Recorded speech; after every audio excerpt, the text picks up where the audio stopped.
Bonjour. Voici la vraie prière que tout chrétien devrait faire.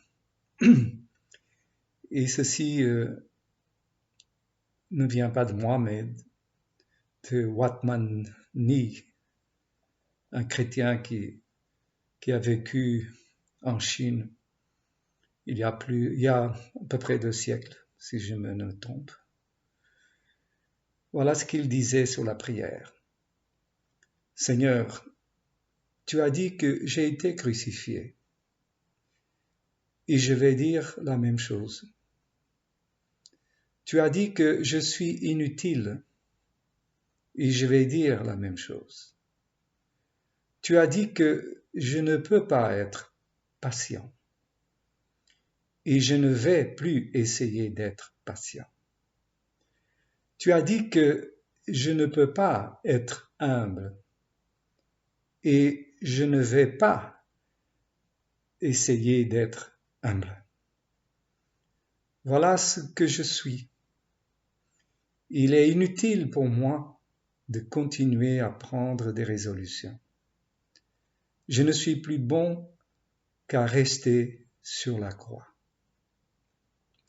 Si nous prions de cette façon, Christ pourrait vivre sa vie en nous. Et il ajoute en disant, nous ne devrions pas penser qu'il s'agit d'une chose très difficile à faire. Voilà. Et il a terminé en disant que non, ce n'est pas quelque chose de difficile à faire. C'est pour cela que nous devrons tous, tant que nous sommes chrétiens, de se rendre compte que tout ce qui a été dit ici, c'est prouvé par la parole de Dieu. Ceux qui doutent, car cela paraît un petit peu anormal, ce genre de prière, tellement les chrétiens, ils sont habitués à faire des choses pour Christ ou pour Dieu. Mais ces choses-là ne peuvent pas changer l'intérieur de la créature. Et comme le dit si bien Watman Nee dans son livre,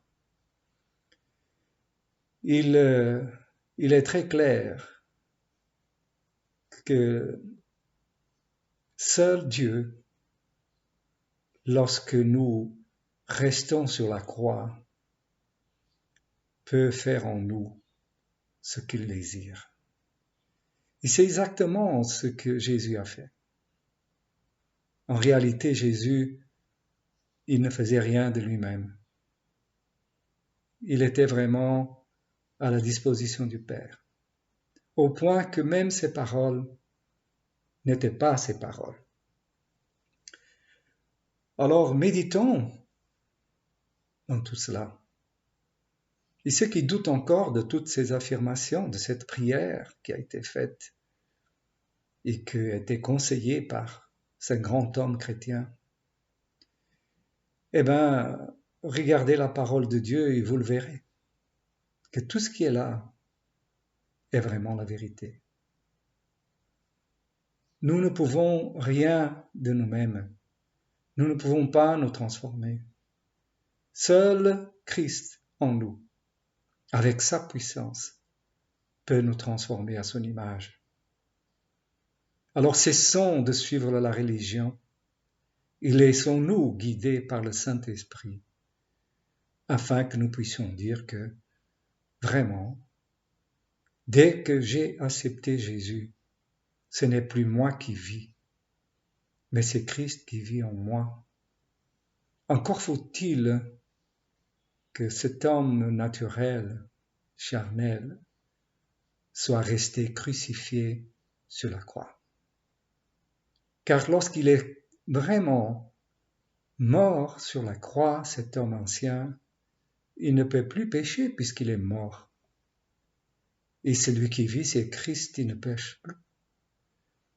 Il est dans notre esprit. Il est dans notre être tout entier, corps, âme et esprit. Et si nous ne sommes pas encore dans l'homme ancien, alors nous sommes morts, comme la parole de Dieu nous dit que nous devons être. Nous devons être morts depuis le jour que nous avons accepté Jésus-Christ.